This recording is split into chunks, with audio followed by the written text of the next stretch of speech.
Hello there. I know it's been a while since we announced Kakiland. Honestly, I have been learning to speak again, which I have been terrible all my life. But it has been also a couple of very busy weeks. We have launched our Hindi channel. If there is somebody out there who speaks and listens to Hindi, please make sure you subscribe to Hindi channel. They are doing incredible work. And please remember, all of this has been possible because a lot of people like you have been supporting our work through subscription.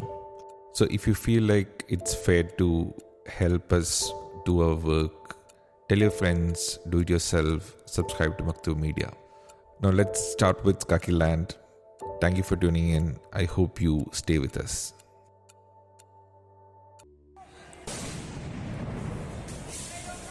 They are firing into the campus. See.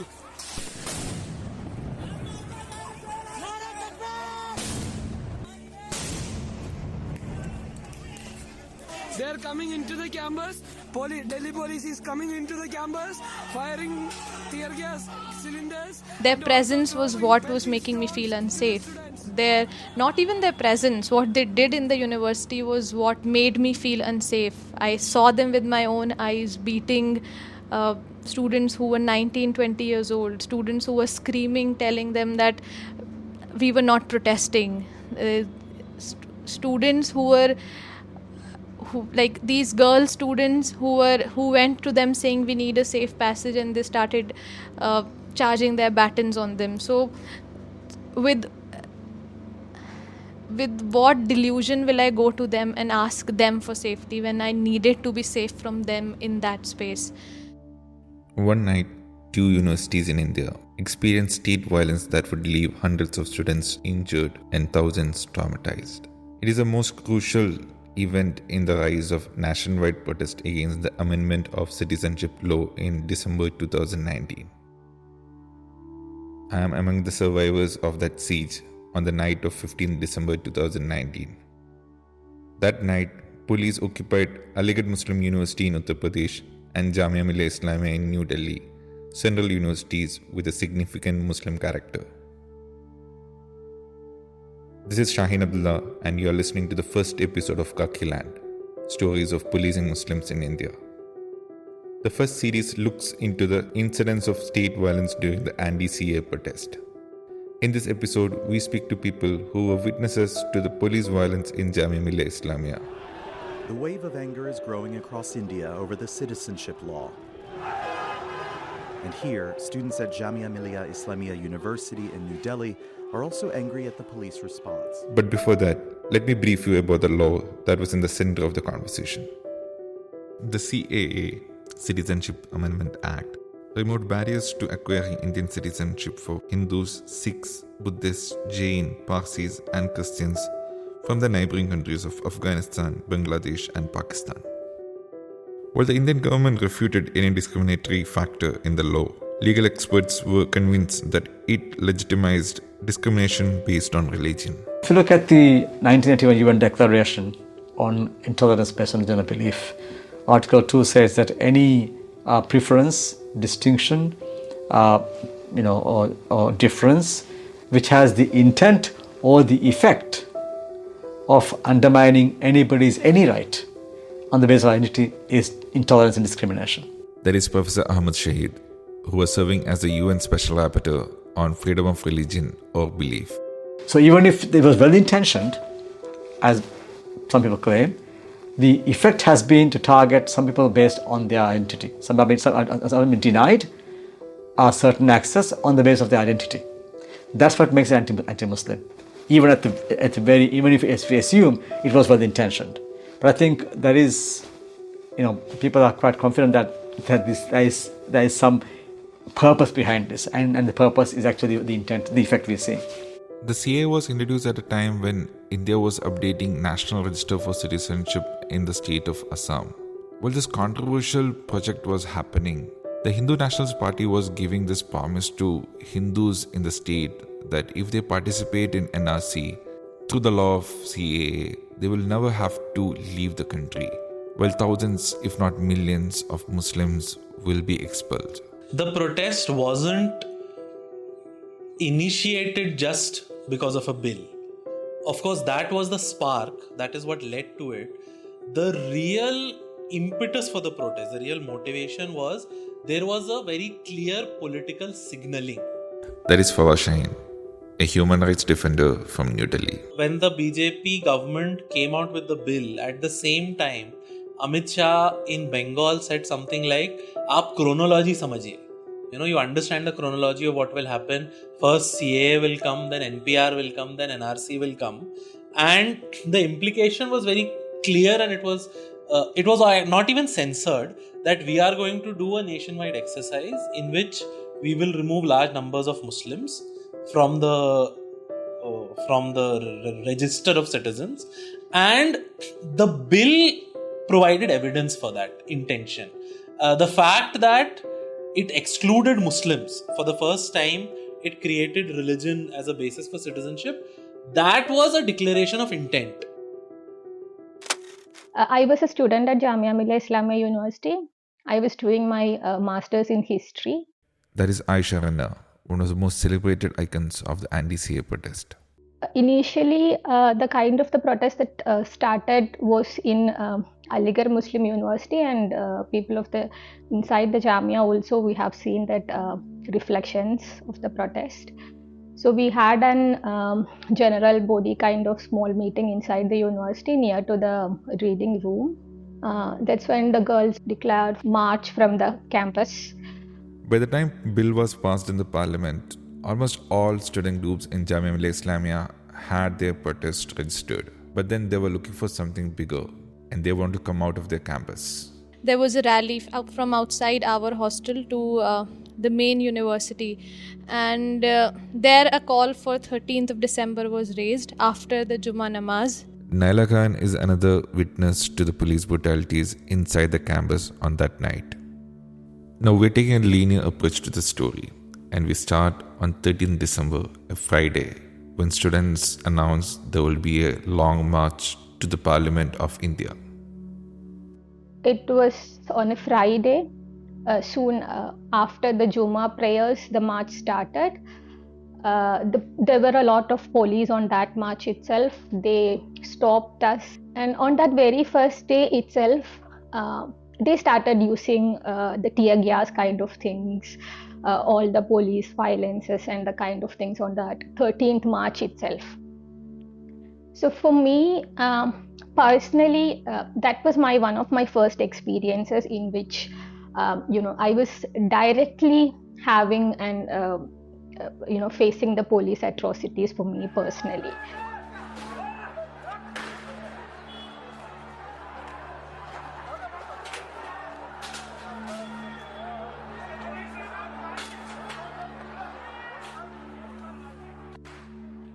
It was such an violent thing, and what I personally, I was on the other side of the barricade when the police started using the tear gas, and like I said, since it was my very first experience, I felt like some kind of bombing is happening on the other side. Police is using the bombing.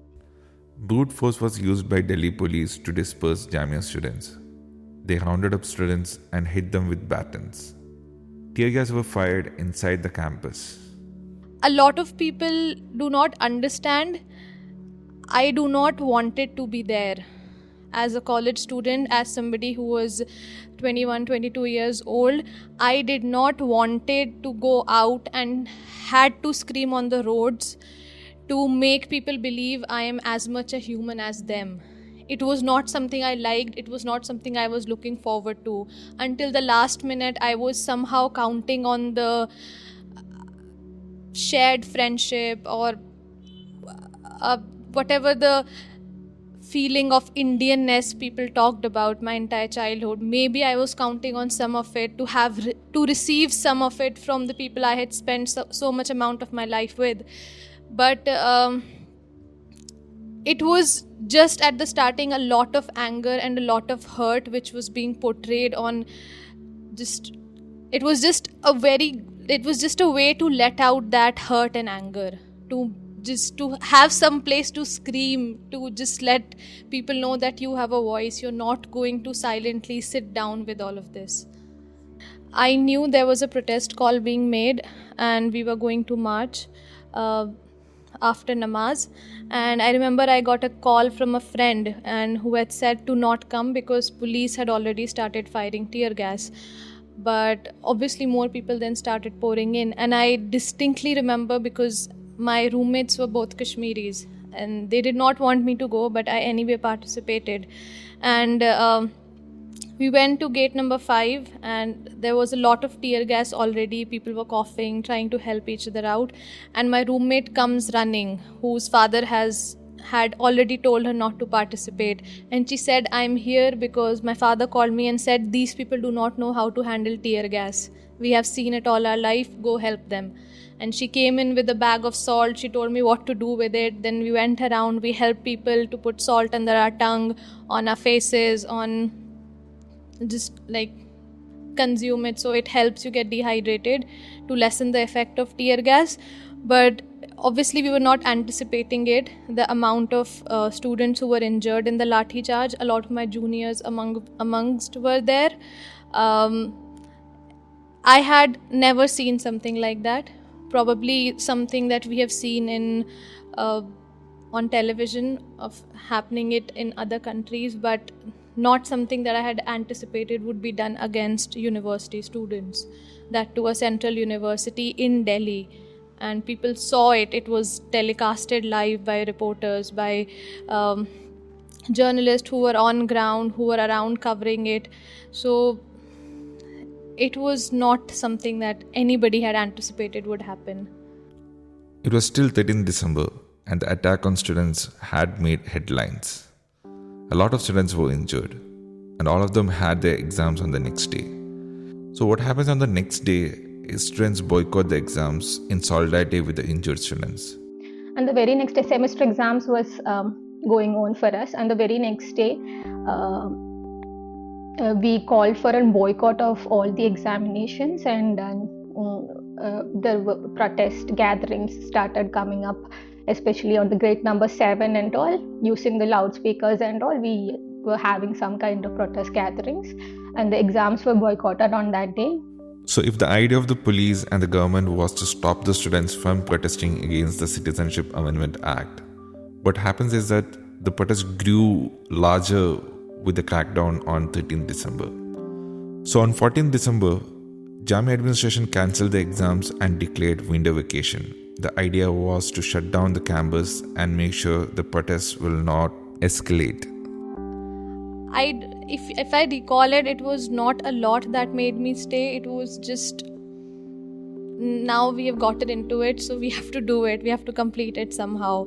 And it was also, the more we sat with it, the more we talked about it, and we didn't have a lot of time to talk about it at least. But I think what happened on 13th also fed into the anger that all of this, it hits you where it hurts, because for somebody who has been fed the idea of nationalism, of India, this country that you're born in, this is your motherland, this is this is something you've heard since you were a child and you've grown up in this country, and now you're being treated no less than and called terrorists and extremists and whatnot just because of the identity and just because you want to fight.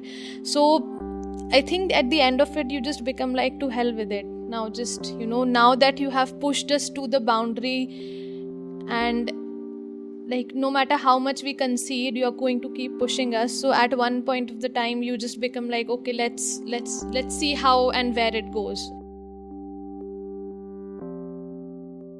And it was on the very next day, people from the surrounding areas, especially people from the Butler House and other parts of Jamia, have also started joining.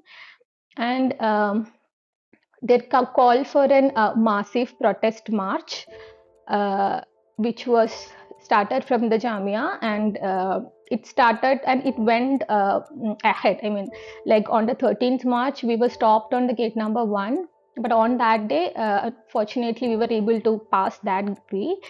It's Sunday, 15th December 2019. Although the campus has been shut down, students joined protests called by local politicians in Batla House and nearby area. The protest rally would take a detour and move towards New Friends Colony, which is outside Jamia Nagar, the area with a concentration of Muslim population. Although local politicians and Muslim community leaders tried to stop the protest from moving any further, they couldn't contain the anger of the community. Although police had barricaded the main road, there were other ways to get to the highway, and this would lead to direct clash with the police who had no barricade in between. Now that day, I was not at the scene as a Jamia student. Rather, I was a reporter moving along with the press team, trying to cover the events that was unfolding in front of us. In a few minutes, the street became battlefield between protesters and Delhi police. But the crucial detail is that both sides acted like a mob. Near to the New Friends Colony, there was a lot of barricades and police people who were standing over there. So the march took another way, and it was moving through a residential area. That's when the 15th day police tear gas thing happened. Police started attacking the protesters. So to be honest, that was a kind of, what I would say, such an panicking situation for all of us. When we were looking forward, that was students, protesters were, running behind the people near to me. They were jumping to the gates of the houses nearby. Police was using the tear gas. They were using the lathi charge. They were using whatever means they could at that point of time. So we were just trying to take a shelter near to a tree, because one of my friend had the asthmatic issues. So when this tear gas thing came up, her issue became very severe. So another friend came, and we actually moved to the gate of an house which was very near to us. So they started surrounding the gate of the house we were at that point of time, and they started telling us to come back, come out of it. And we just raised the slogans of Delhi police go back at that time. And that time, one of my friends, you yourself, I would say. It was me who were nice referring as a friend. We were together trying to help another friend who was having an asthmatic attack. I had a press card with me, and I had shown it to the police officer, saying that all I want was to help the friend to get into a safer place. Now, as I was speaking to the police officer, he started to hit my legs with his baton. And when we tried to move, the whole battalion followed us. They came to the gate of the house we were taking refuge and called me to come outside.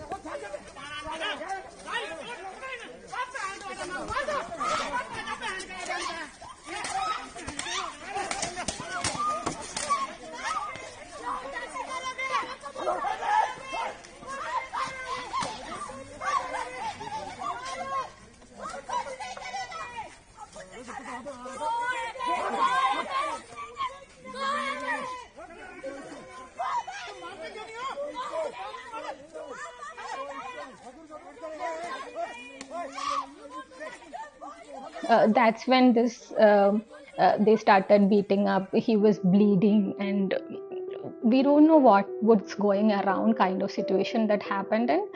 And later on, some media persons came. I think only because of that they stopped beating. Otherwise, they would have been, beaten us to with the severe injuries.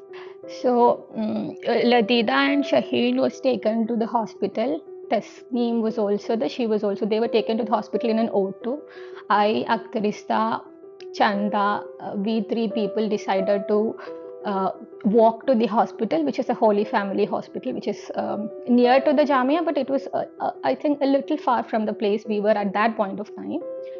So throughout the way, I would say that was a most traumatic scene for me as well, because there were stones, there was stick, there were firing things. all the vehicles which was parked near to the road was the glasses were broken. So and police people was everywhere in and around throughout they were. So we somehow managed to move inside the Holy Family Hospital, and from there we came to know about the police have barged inside the university campus as well. Actually, this thing happened, I think, 1 or 2 kilometers away from the university, but police managed to move inside the university. We went to this march. It was just sloganeering and normal marches, peace marches like it happens. And a friend of mine had come from Amity to join the march. So all of us were there.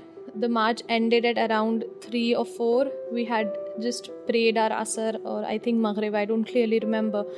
But I distinctly remember that I was going to drop my friend from gate number 8 to the metro station, and we all saw this cloud of smoke coming from the left side of us, which was around Sukhdev or somewhere around New Friends Colony.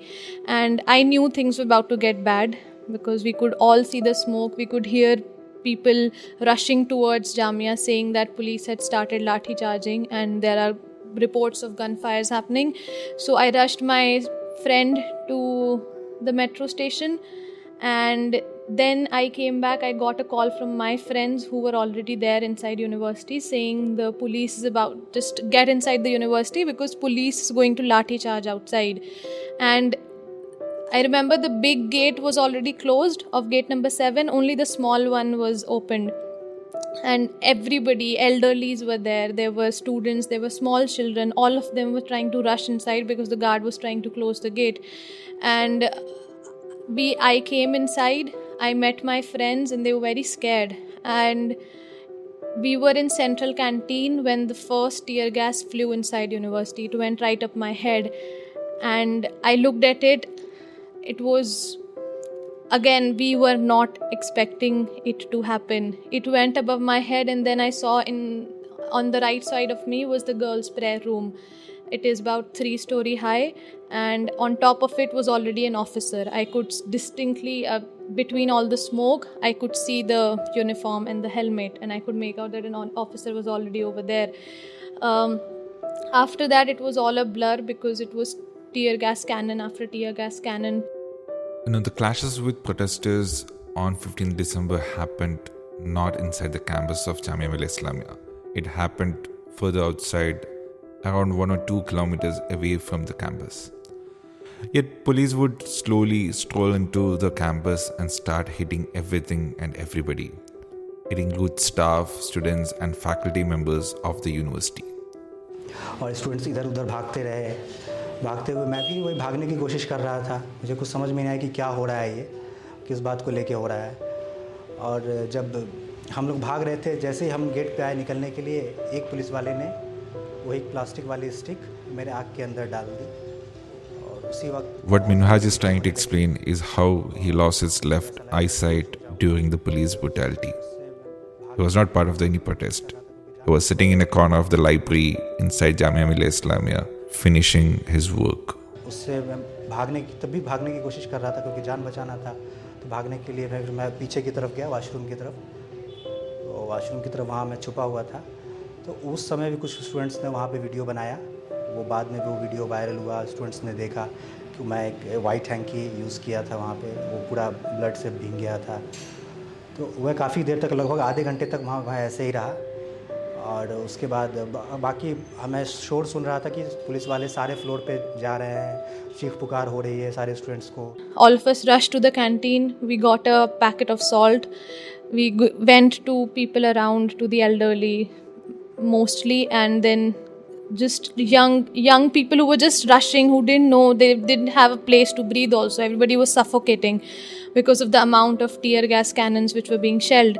And so whoever we could find, we just went and distributed salt. We were hoping that police will not come inside, and that is when everybody started pushing back, saying the police has entered the premises. we didn't know after what happened after that. Somebody said we should rush to the gate which opens through Batla House. So me and my friends got separated somehow, and then we went to that gate which opens into Batla House, but it was closed. So I went inside Zakir Hussain Library, the main one, not the annex. Went inside, people closed it.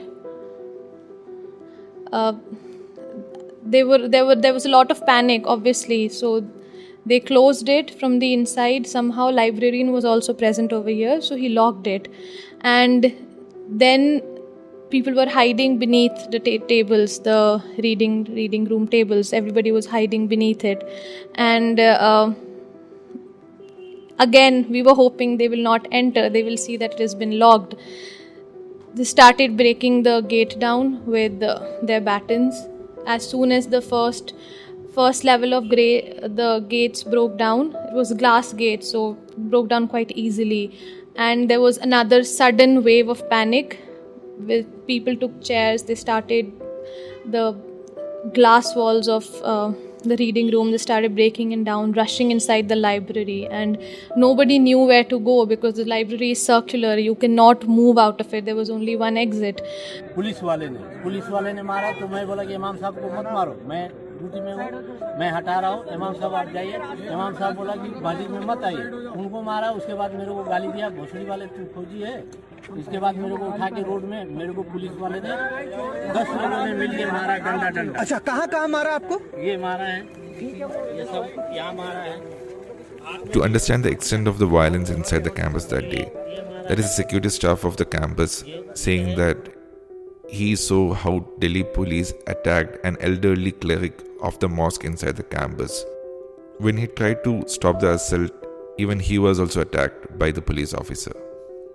When National Human Rights Commission called for an inquiry, there was hundreds of students and elderly people from around Jamia campus who came forward to give their depositions about the attack. By the time police entered Jamia Millia campus, it was already dark. So a lot of students who were sitting in the library, who had nothing to do with the protest outside, were trapped inside the campus. Now, police attacked everyone indiscriminately. We're talking about staff, students, and faculty members who were stranded inside the campus. I had a friend of mine who was quite scared, so we tried rushing up. All the gates were closed because the university was already closed, so a lot of rooms were already locked. And then we just went in the so it's like a C shape, and in the middle it's an open area. So that is where we went, and we sat down and we were like, we'll see what happens. Zyada se zyada at most they're just going to lathi charge at us. And there were a couple of young boys, like young students obviously, but they were boys, and they said with conviction, I would always remember it, that we will not let one baton hit you, because we had seen women being beaten with batons by these officers. So they were surrounding us all, and we were sitting, and I looked at my friend and I just told her, recite Ayat al-Kursi, inshallah everything will be all right. And there was no other option. You could just, it was you, your God, something. We were just hoping for some sort of divine intervention or something. And then it was really quiet, very unlikely of Jamia Nagar, really deafening quiet. And all we could hear were this glass splattered around everywhere, and I will never forget the crunching of that glass beneath the boots of officers. And this one officer, he circled our area. No idea why he did not attack us, why he did not started lathi charging.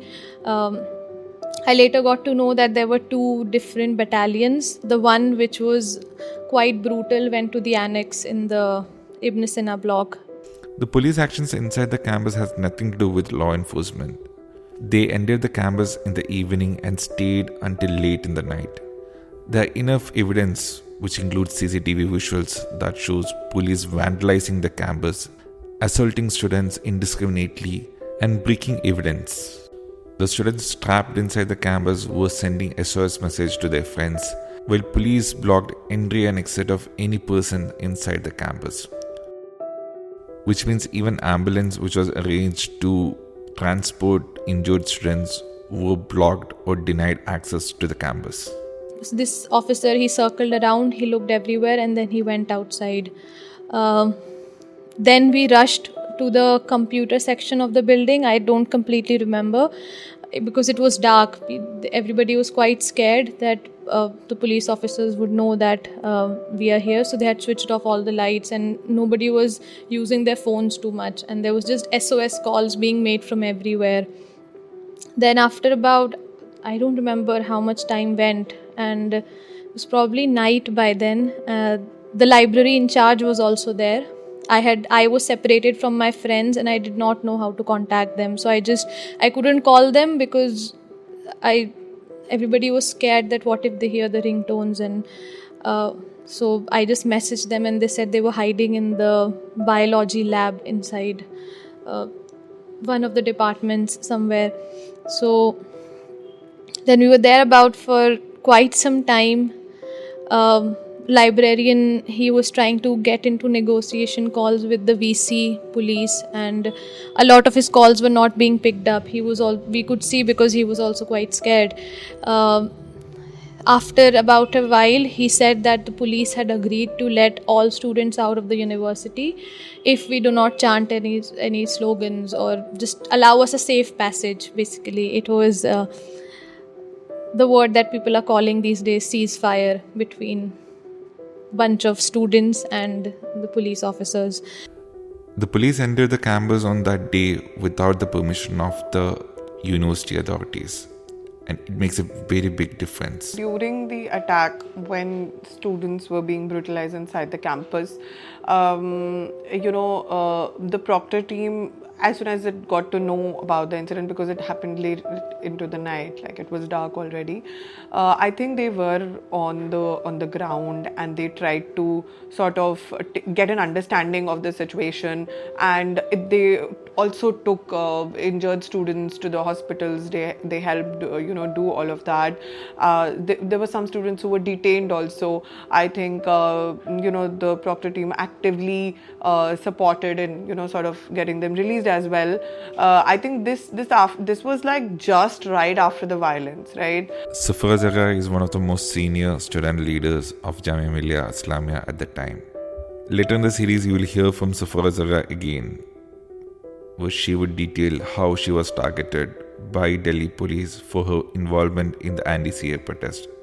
She was arrested under UAPA, India's stringent anti-terror law, and sent to prison while she was pregnant during a pandemic. So there was this sort of support from the administration, but it was not like something that they were doing as administration of the university. I think it was being done in their individual capacity because of the sudden shock of what had happened at that time, right?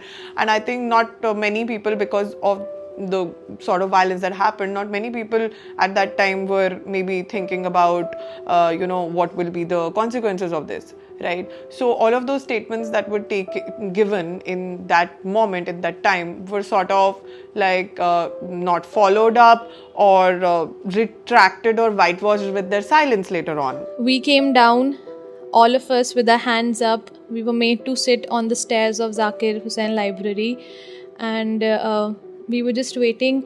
They were saying that they'll give us 20 minutes to allow a passage to go to our hostel, because my hostel was on the opposite side of the university.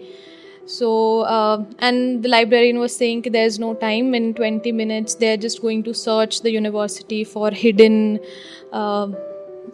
anti-elements, whatever that meant, that you only had 20 minutes to vacate the university anyhow. And I remember I went to the librarian. I said, my friends are somewhere, I cannot see them. And he said, you go, I cannot. I said, please go and talk to the officer, because my friends are hiding in this biology lab and I don't know where it is. He said, I cannot go, you go and ask him. So I went to this officer and I just went up to him. I had my hands up and I said, I need to find my friends. He looked at me and then I repeated again that I need to find my friends. They're not here. So he told the librarian or library person to take me along and go look for my friends. I was frantically calling them because I didn't know this side of the university that well, because my classrooms were also on the opposite side. And my friends in their panic also did not know where they went. They just rushed with whatever group they could find. So I went with the librarian trying to look for the lab. In front of the central canteen, we found an officer and he had a long baton. He stopped. He asked again, where are you going? So I said, I need to look for my friends. They're in some part of the university. So he took his baton, he thrashed it like very loudly on the ground and he said, go. So then me and the librarian, we went to political science building, and inside there was a lab somewhere. So we went, I took my friends from there. We came outside. We were made to go to the masjid from the back gate because the front gate was blocked by police. They were manning everybody. They were stopping anyone from coming in or going out from there. We went to this masjid. We sat there for quite a while, and there were photographers surrounding there trying to click pictures. We were trying to hide our faces. Funny thing that not a lot of people know, and I wouldn't call it catharsis, but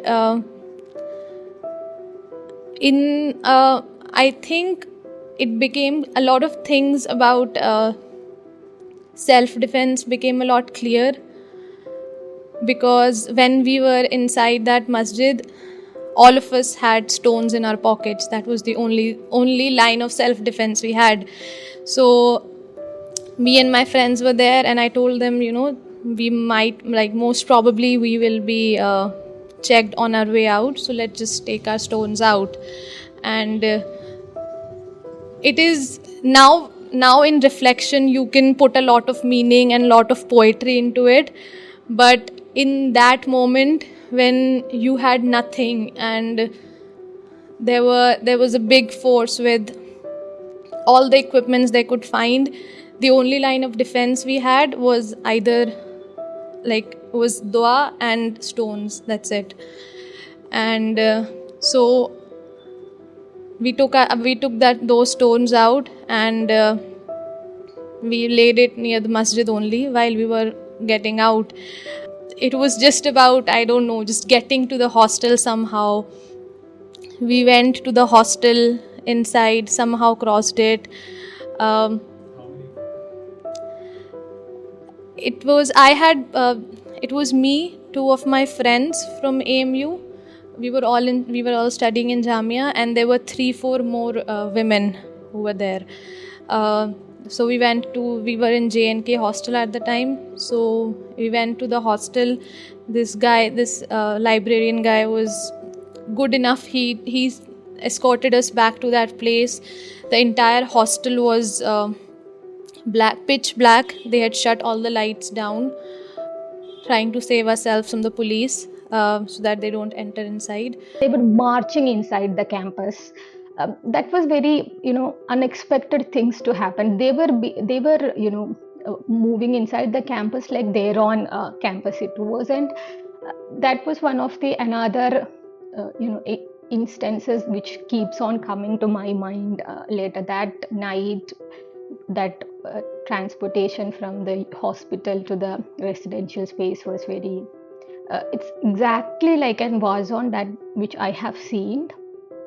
देखो, आप एक ही gate है, police घुस रही है, 10-20 police घुस रही है एक साथ और सब पे मार रही है। तो मुझे मारते हुए अंदर से बाहर भी मारते हुए, इन फ्रंट ऑफ लाइब्रेरी मारते बीच में, और किसी ने बचाया नहीं, सबने मारा और मारते मुझे I was forced to flee through gate number 7. वहाँ पे पुलिस वालों ने रोड पे लिटाया, वहाँ पे भी मारा। उसके बाद हमें गाड़ी में बैठाया, वहाँ पे भी रास्ते में भी मारा। उसके बाद थाने में मारपीट नहीं हुई, वहाँ पे सिर्फ गाली दिया गया, जो कि काफ़ी टेस्टफुल था। The siege of Jamia Millia Islamia would send shockwaves throughout Delhi. There was a huge gathering outside Delhi police headquarters demanding end to the police operations and access to students to leave the campus. It was inevitably the pressure from the civil society that brought end to the hostilities inside the campus that night. Here the law is in India that police or any agency cannot enter university campuses without the permission of the vice chancellor or the person who is responsible for that, like registrar or something. Here they entered, and not only entered, they attacked students anywhere they found in their hostels. Dr. Zafrul Islam Khan was the chairman of Delhi Minorities Commission at the time, and he lived nearby Jamia Millia Islamia. There were students who were studying in library. They went there and wreaked great damage to the library. Some millions of rupees damage they did over there. They damaged and beat up people, broke their arms and things like that. And they arrested a number of, I don't remember exactly, but I think they must be in something like 100 or maybe even more than that. Took them to some police stations here in New Friends Colony, and also took them to Kalkaji. So at that time I was chairman of Delhi Minorities Commission, and since this was a minority issue, I was very much within our right to intervene in that, and I did intervene. I went to the New Friends Colony police station, but they did not allow me to enter. There were very huge police security over there outside on the gates. They did not allow. So I sent an SMS message to the SHO, who is the head of the police station house master. And after standing there for some time, maybe 1 or 2 hours, I went to the Kalkaji station. There also they tried to stop us first, but then also I sent an SMS to the SHO there, and also I tweeted this whole matter, and so it became a big news at that time, and many people from outside, media people, politicians and others, they assembled there. And finally the police people allowed me to go and meet these people. There were, I think, something like 100 people in a large room. It was not a hall, but a very large room. They were sitting on the floor, and people were bruised, had broken arms and things like that. So I tried to give them some order, but they refused to take it after I saw all this.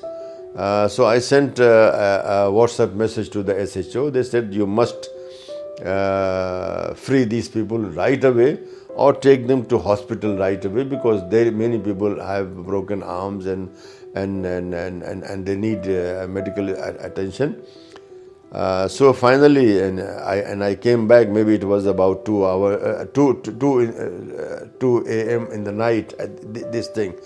So after that, at 4 o'clock, I received a message from the SHO of Kalkaji that yes, we have sent them, took them to the hospital, and after that we have freed them. When police entered Jamia Millia Islamia, me along with Aisha Ranna and some other students were inside Holy Family Hospital, which is next to the campus. From evening itself, there was a lot of students and locals who were wounded coming to the hospital. Inside the casualty ward, there was an influx of patients and wounded. Some of them had bullet injuries, which police deny using any of the firearms. Police also denied entering the library, even though we have hard visual evidence to revoke their claims. Then police started detaining students who were wounded from the hospital itself. That's when we arranged an ambulance from the area adjacent, which was largely populated with Muslims. Now, when the ambulance came, we also saw police entering the casualty from the other side. Now, this narrow escape is how Aisha Rana and I saw how brutal was the attack on Jamia Millia Islamia. We were taken to the hospital inside Abul Fazl, where most of the students who were injured were getting treated. Now there was this wafer-thin idea of security that they will not come to this hospital because it was located within a Muslim ghetto. The shock of news from Jamia Millia Islamia triggered a huge protest in Aligarh Muslim University. Large number of students mobilized and marched towards the main gate, with thousands of riot police were already stationed. As Delhi police began concluding their operation in Jamia Millia Islamia, Uttar Pradesh police started their assault on students of Aligarh Muslim University. More on that in another episode of Kakiland. Thank you so much for listening. This episode was produced by me, Shaheen Abdullah, and the background scores are from Envato and Mixkit. Share your feedback about the episode on our social media platforms or email us on editor@maktoobmedia.com.